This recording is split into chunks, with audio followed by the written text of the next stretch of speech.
A radar, a landing boat, and a Russian air defense base on Ai-Petra were hit. This work was done by our ghost Ukrainian intelligence. They managed to hit the Project 02510 BC-16 landing craft, as well as burn the Russian Nebo-SVU radar, Podlet K-1 radar, and 96L6E radar.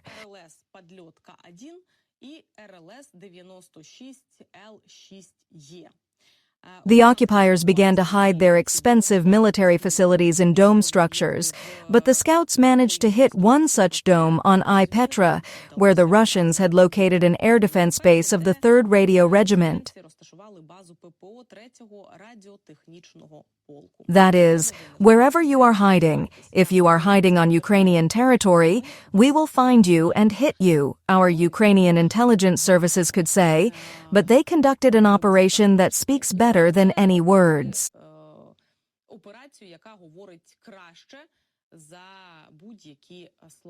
Therefore, I would like to once again thank our defense forces, our intelligence service, our security service of Ukraine, who continue to do their job and find Russian military targets and prevent them from continuing to be on the territory of Ukraine.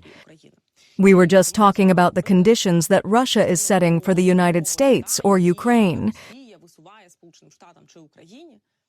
Acceptable, unacceptable conditions. But, in parallel with this, I want to draw another line. What Ukraine is saying. First, we are going to cease fire on the entire territory of Ukraine, and then we are going to exchange all for all, including those civilians and children whom Russia has kidnapped and taken to the territory of Russia.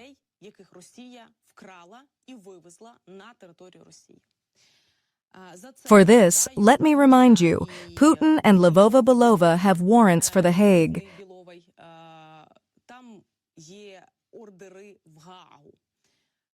And she will wait for them, I'm sure of it.